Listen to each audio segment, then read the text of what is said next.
Hello, welcome to Dungeon Dwellers Podcast. I'm your host, Justin. Today we're reviewing the Image comic book graphic novel Skull Kickers, Volume 1, 1000 Opas and a Dead Body, written by Jim Zub, art by Edwin Huang, however you pronounce that, and inked by Misty Coats. So it's an action comedy uh, adventure series, obviously set in a fantasy world. And sorry if I'm like, this is my second take. I have a canker sore under my on the bottom of my tongue, so like anything like I do with my mouth, it hurts. So it's like, I'm sorry. I apologize if I have a mush mouth. I've had this fucking thing for 4 days, and nothing I seem to do will fix it. And like I had somebody recommend like, oh, just mix some salt in with water and then like just gargle, right? Rinse your mouth with it, and that made it sting like fucking hell. And it didn't work. So thanks for the recommendation, buddy. It's the thing where like I used to, if I whenever I had canker sores in the past, I would just drink with a straw and that would fix the problem. But because it's like on the like the back of my tongue, like uh, the bottom of my tongue, there's like nothing I can do. It just everything just seems to make it irritated, right? So I don't know what the fuck I'm gonna do to fix that. But onward with the review. So I read this back in the day. You can even find my review of this comic book on my old channel, which I'm not gonna link because despite the my old channel having more subscribers and more views, I face dox myself on that channel. So you guys can just find it on your own. I don't give a fuck. Yeah, so like I really enjoyed this book. The two main characters, which I don't remember their names honestly. Did they even give them names? Is this like another Goblin Slayer? Yeah, I don't remember their names at all. Holy shit. Yeah, that's weird. Huh. So like the two characters are this tall human with a gold revolver. If you keep reading the series, which I have the first 3 volumes, he turns out to be a man transported into a fantasy world and he's from our world, from the Wild West, and his partner is this dwarf who wields 2 axes, and I think he's inspired by Gotrek from Felix and Gotrek. That's the Warhammer Fantasy novel series. I have the omnibus. Maybe I'll review it someday. Actually, maybe I'll review it next month. Yeah, it's just that I'm too busy reading In the Name of the Wind, and I got like the Flame Dragon Knight book to read too. So, by the way, I've been reading The Name of the Wind by Patrick Rothfuss. It's pretty good so far, but you can tell the author's a Fedora tipper. Because every now and again, the fucking main character or the writer will make religious people look bad, and like the guy constantly bitches about the main character.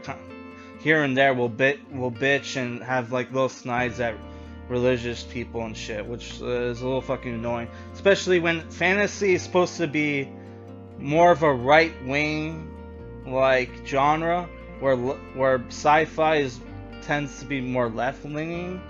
There's already a bunch of people have said that on on podcasts I'm not gonna name, but yeah. So like yeah, the book is about these two characters that go on adventures. The main story here is that a noble in town is killed, and they want to they have two quests kind of: find the killer and retrieve the body, because the noble's body gets captured, or not, sorry, stolen by this cult that turns out to be run by a necromancer. and at the end of the book, they fight this giant zombie. So I really like this book. It's really good.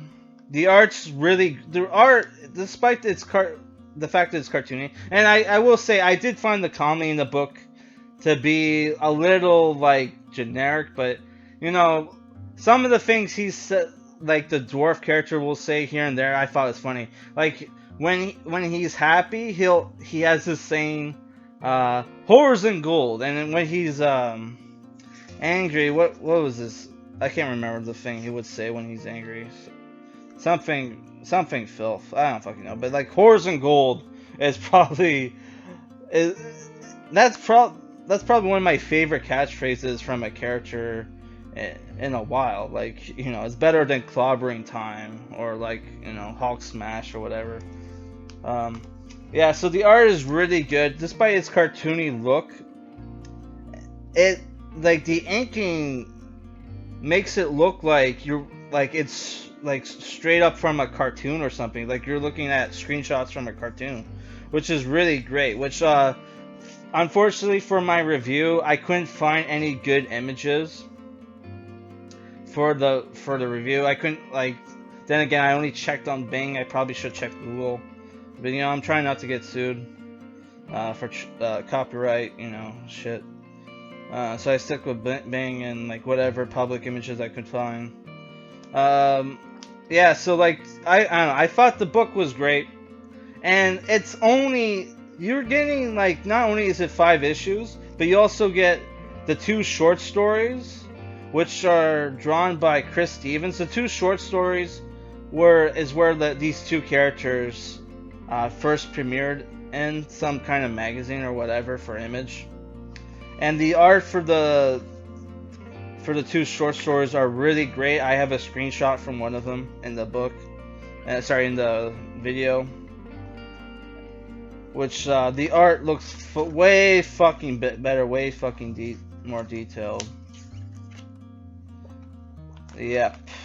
And I should mention this book is only says here like you're getting like 6 issues worth of a book, and it's only like $10 apparently. Though I doubt I paid $10 for it. I probably because I got this from a comic book store, so I probably got paid. I probably was charged like $20. But you can in the U.S. apparently you can get this for $10. So maybe if you find it online, but even for $20, this book is way worth it. It's really fun. The jokes here and there are good. The action I like, and there's like funny stuff here and there. Like you have the dwarf has a fever dream from eating poison stew, and then like they do this thing where they hint that in the future he might be part of a prophecy where he saves the world, which is, you know, pretty cool. And like they also hint at like this like future story arc lines, which is, you know, which is pretty cool. Here and there, like they're at some point they're gonna fight like a man-eating plant monster and a demon from hell with an Egyptian theme for some fucking reason. But yeah, I thought this book is really good. It's well worth it. Honestly, this is probably gonna be one of the best fantasy comics that we're gonna review on this channel. I'm giving it a 7.5. Other than like, you know, George R. Martin's like books, which we're gonna review next week. We'll review The Hedge Knight, which is gonna be great. Yeah, so I honestly, I'm sorry I didn't have that much to say about this comic book. That's the thing, when like a comic book's really good, but it's not deep, like there's not really much to discuss about it. It's kind of hard to review. But yeah, it's a very good book. I think you enjoy it. Though I would say like the 3rd volume, if I remember correctly, I did not like that much because a girl joins the fucking group, and like it gets the book. I remembered being more serious after that, which is like, dude, like come on, this is supposed to be an action comedy fantasy series. You know what I mean? Yeah, that's all I have to say. See you next time, and I'm gonna review Signs tonight. All right, peace.